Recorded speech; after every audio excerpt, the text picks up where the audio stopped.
Good morning. Thank you so much for having me here. My name is Jacqueline Feedy, and I work with Advanced CTR. It's a center through Brown University, the University of Rhode Island, the Lifespan Hospital Systems, the Care New England Hospital Systems, the Providence VA, and the Rhode Island Quality Institute. And we are an infrastructure in the state of Rhode Island. We're an Institutional Development Award from the National Institutes of Health. We started back in July of 2016, and we're currently funded through April 30th, 2021. We basically provide infrastructure in the form of funding and services to researchers in the state, and we focus on health research broadly. So in total, we have $19.5 million over a course of 5 years to provide these research awards and research services. So we fund awards that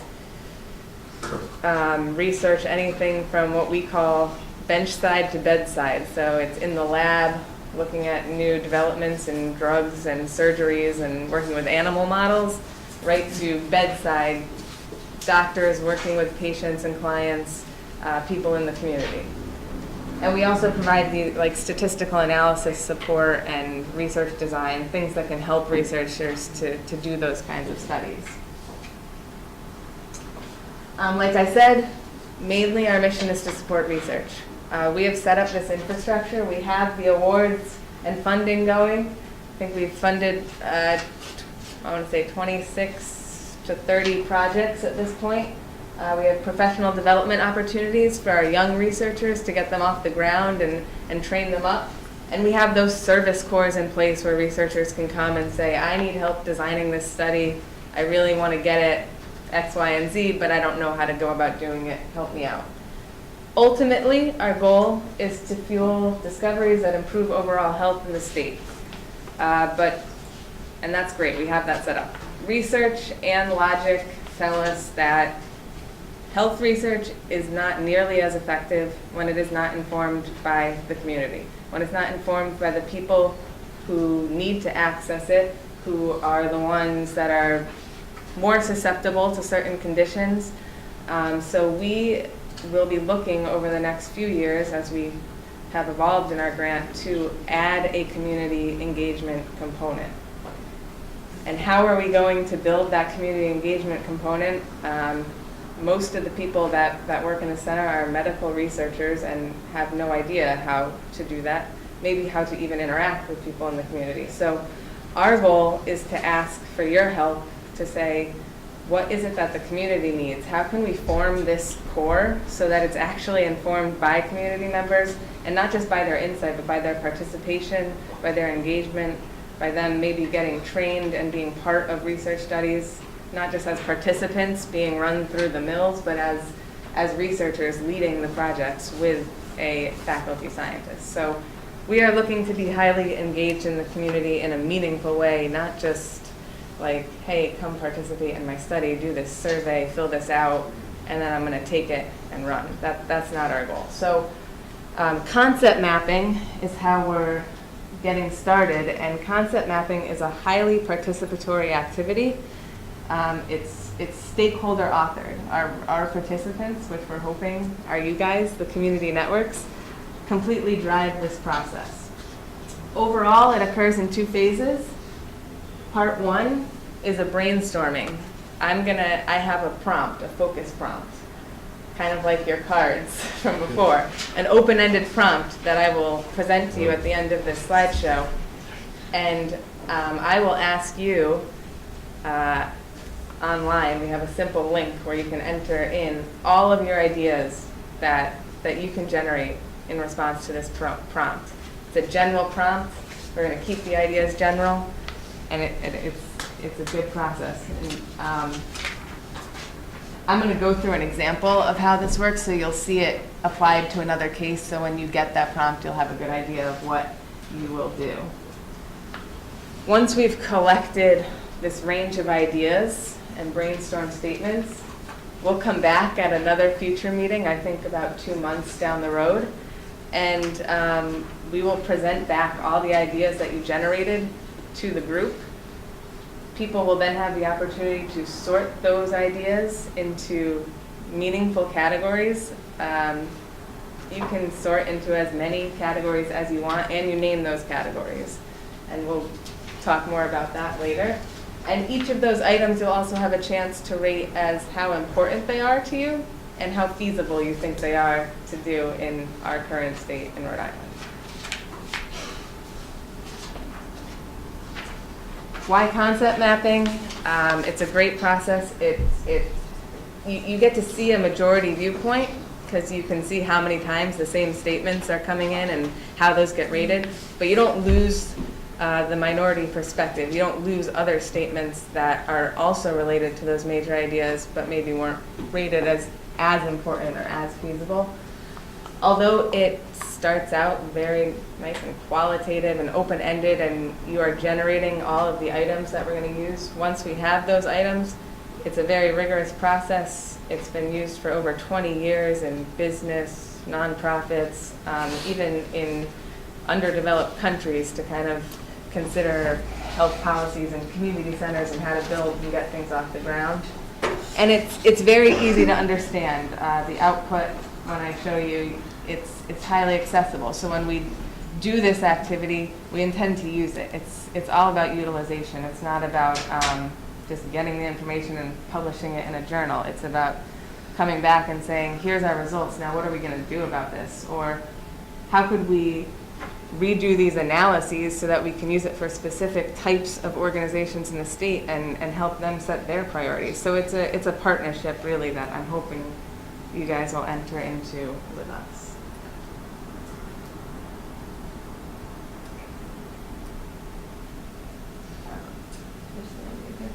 So one example, how this process works. Back when the big tobacco settlement happened and there were payouts of millions and millions of dollars to states to say, yep, tobacco companies owe you all this money, go do good with it. Hawaii decided, hold on, before we just blow all this money on billboards and campaigns for don't smoke, let's actually ask our community what they think we should spend the money on. And that sounds so much like common sense, but I don't know, it's kind of like uncommon sense. People don't stop to ask that often. So what they did is they asked, they got participants from their community, which were health professionals, leaders from community agents, and they had national experts on the topic as well involved, and they were going to figure out what are we going to do with this money. So they asked those local health professionals, community leaders, and national experts generate a list of characteristics of a community's social, physical, and organizational environment that influence health. Pretty open-ended, pretty broad, and you can see some of the example answers that people generated were also on all sorts of levels. You have things like, we need more hours for recreation centers and pools, focusing on lifelong physical activity, and easy, affordable access to healthy food, safe places for physical activity, and strict anti-smoking policies. So people could generate as many ideas as they wanted to this focus prompt. The sorting and the rating activity, once all of those ideas were generated, I think in that study they ended up with over 200 different ideas that people were sorting and rating, which is a lot. People could take them and lump them together however they saw fit. So someone might have put together, we need expanded hours for recreation centers and pools, and we need easy, affordable access to food, safe places for physical activity, and strict anti-smoking policies, and called this Healthy Places. Make a cluster called Healthy Places and build all these statements around it. Similar over here, we had kind of a school-based category with activities to promote health through the school and the community, and the amount and quality of physical education that people are getting when they're in school. So that's how the sorting will work, but that's for down the road for us. And for this study, they also asked people to rate each of those statements in terms of how relatively important is this idea compared to all the other statements you see, and how feasible do you think this idea would be to implement in the next 2 to 5 years. So they gave them a set time frame and had them rate each one of those items individually on both those scales. So were they rating the items or were they rating the groups? So they're rating the individual items. They make the groups first, and then separate from that, they get the list of those items and they rate each one on those 2 scales. So when they did a summary of how people tended to group all of those statements together, they got this picture of here are the main themes that are involved with what we're trying to do, the components of a healthy community. Having coalitions and collaborations, community infrastructure, information and communication, access, environment infrastructure, children in schools, and policies and laws. And that's the big global picture. Those are the titles of these clusters. Within the clusters, each of these little dots is one of those statements.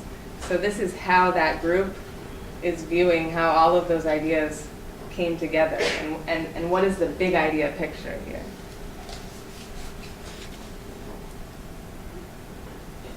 And this map is extremely helpful. These are all of those statements on the axes of importance and feasibility. So up here, number 84 is the one that people thought was the most important and the most feasible. This is like the Nike box, just do it, go. It's feasible and it's important to us.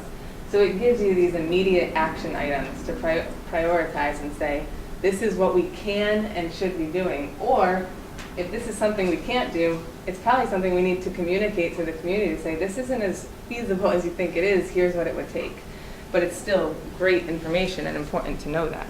So this is what I mean by having accessible results, that you don't need to have some research background to understand, I need to know what number 84 is right now. And just as an example, number 84 was a focus on lifelong physical activity. The state of Hawaii started an activity of daily living policy and promotion. So they started lobbying for laws that had to do with physical activity and the promotion of it. They started a media-supported health campaign, and it's called Start Living Healthy. They really started that right after this activity. And engaging target populations and promoting health was the third one up in that grid. And they started that by funding 26 community needs assessments. So immediate action on those high importance, high feasible items. So I know this is a quick overview, but you can see how, or start to see how, this activity is very accessible, and it gives you some great guidance. Today, we want to kind of kick off a brainstorming. So we want to ask this community network our focus prompt, and I'm actually going to skip ahead to that. What are your health-related goals for your community? That's your community, however you choose to define it. It can be locational. It can be a population you work with or represent. It can be a population that you identify with. It's an open-ended prompt, and you are free to generate as many statements as you see fit. And I would say health-related is broad, you know.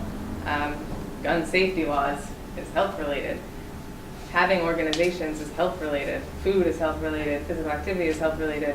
Housing is health-related. Anything can contribute to health. So if you're thinking, I don't know if this is really a health-related goal that I have in my head, err on the side of throwing it in there, because what we need to see is what are the goals of communities, and then try to translate that into research and have an open partnership with the community to be able to say, what are the things that matter to you, and are we doing it right? A check on ourselves. So that's what we're hoping for when we start this this process. Let me see what's in. Okay. So after this meeting, not directly after, but maybe a day or two, you'll receive an email from either me or probably someone who has a listserv of the people involved, with a link to enter in your answers to this prompt. It'll be open for a month, so you don't have to, you won't be crunched for time and trying to think of these immediately. But it'll be open for a month, and we are hoping that you will all contribute feedback and tell us what are your health-related goals for your community. In 2 months' time, we'll come back to you with all the items that have been generated, and we'll have fun doing our sorting and rating tasks. So you'll get to see not just what you put in, but what everyone else put in and what their goals are for the community, and you'll have a say in what are the most important and what do we think are the most feasible to carry out. So the most pressing and the most feasible in our state. And then we're going to come up with, hopefully, some top items that came out as feasible and important, and think about what can we really do to make those a reality. Yeah. How the people that are truly affected by all the issues, how are they getting access to this? Well, yes. So because I can't speak for my own. I mean, I can speak for my community to a certain point, but how are the people in the community that need this getting access to this? Absolutely. So one thing that we would love, this link is open. If you can pass it to your people, to people you work with, we want that. Right. It does not have to be kept into leaders in the network or people representing an organization. Right. It can be your organization. And I would add, this is one of the reasons why we've got this video camera going, yes, so that you can share it with other people, because these voices in this room are very important, but we want many more voices. Yes, and if we, go ahead. I think what Sal is alluding to is maybe we're the wrong audience, and maybe this pitch needs to go through places like our local libraries and places where our community is actually embedded in, and make the pitch directly to them, because an issue we have in our communities is constantly the outsiders are identifying what the community needs as opposed to the community consistently being able to identify their own needs. So if there's spaces that maybe even have someone here from the library, and maybe part of it is you answering, but then you're also being ambassadors, just like you're saying, and bringing it to the community. So that's one piece of it for sure. So even if we did outreach, and let's say we tried to get more members of the actual community to respond to this, and we found that we got a few, but it was low. When we had results that were mostly generated by our leaders here, we'd want to go back into the community and say, this is what we heard. How correct is this? What would you add? What would you take away? How would you prioritize these things differently? So there's many opportunities. I think it's a great idea to go to libraries and get out in the community and try to do it the first time and get those answers. But if we don't, this is a long process, and this is a partnership, and we can do it at multiple levels. Yes? Is this available in languages besides English? That's a great question. So we can make it available. Yes, we have the resources to do it, and we probably should. Having it in Spanish for sure would be really nice. Portuguese. Which is my other. Excellent. Yes, How great young point. do you want to get it? How? Do you want to go into schools, for instance? You can go into the schools, but if you go into this, if you distribute into the schools, please let me know, because if we report on this in any format outside of our own venue, outside of evaluation purposes for policy in the state, we probably have to disclude. And that's why I'm students. you can't go. Yeah. You can get recs. You can do rec centers. Rec centers, yes, that's probably I'm the just better way wondering to go. how young do you want to do it from? We will take anything, but I think going through a rec center or a library is much better. But I would love young voices, because I think we want the full spectrum. Again, we get a majority opinion, but we don't leave out any of the minority perspectives. Even if we only get a few, it's great input. There's also child groups out there, like the Young Voices. There's actually a group called Young Voices. Oh, wow. Youth in Action. Yeah, Youth in Action. Awesome. Are they part of this network? Yeah, Beat the Streets right there, and they run after school programming. There's a lot of young advocacy, and Young Voices would be a great place to start, because they're presenting to our board about policy changes and all of these things. They are on the forefront of carrying out this work. They would probably love to be Yeah, around the student involved union. in the process, maybe learn the process. Youth pride. Youth would be pride. excellent. Excellent. Great. I'm glad this is recorded now too, because I'm like, oh gosh, I should be writing this down. I can go back and watch this. Over here. Thank you, Ashley. Other questions? I know I tried to get through that pretty quickly. One more suggestion. Yeah, sure. Churches. Oh, yes, we have heard that over and over and over Like, again. especially in the Black community, people should understand that the church still continues to be a cornerstone. You heard Sal's testimony as to how the institute was started out and stuff like that, so. Yeah.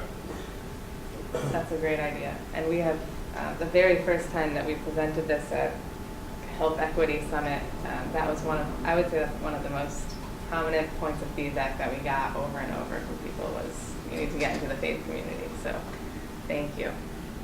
What else was I gonna, that made me think of something else, but I think I So lost can it. you put this on Facebook?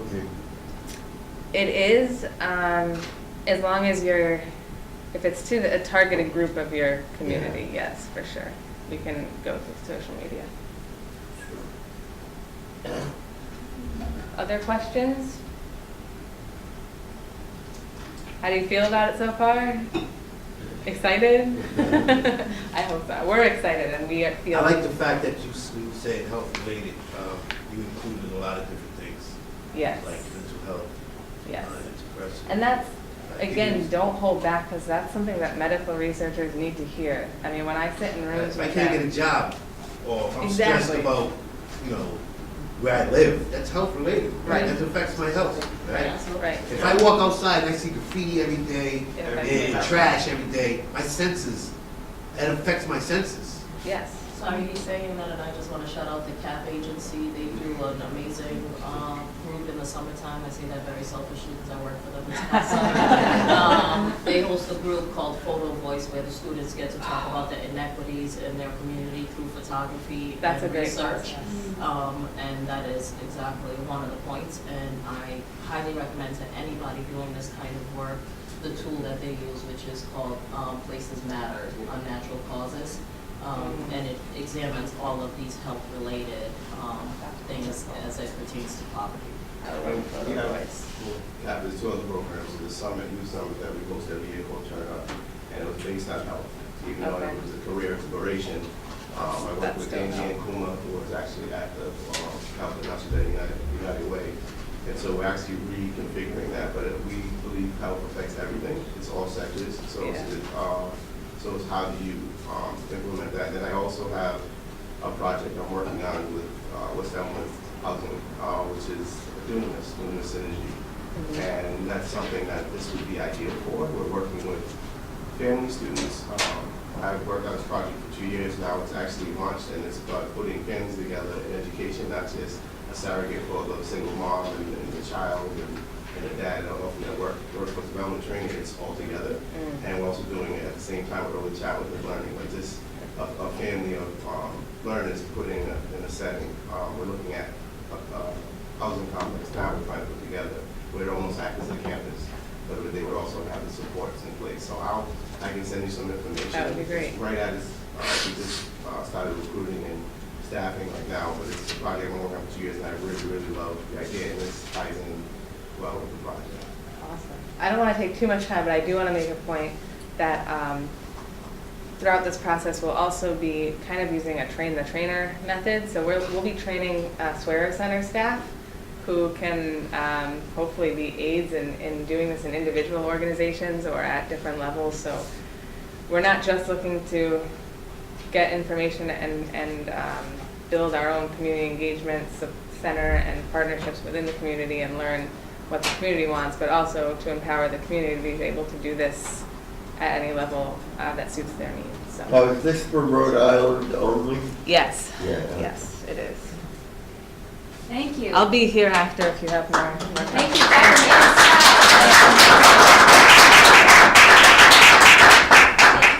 Thank you all also for your valuable input on this and really being engaged in both discussions.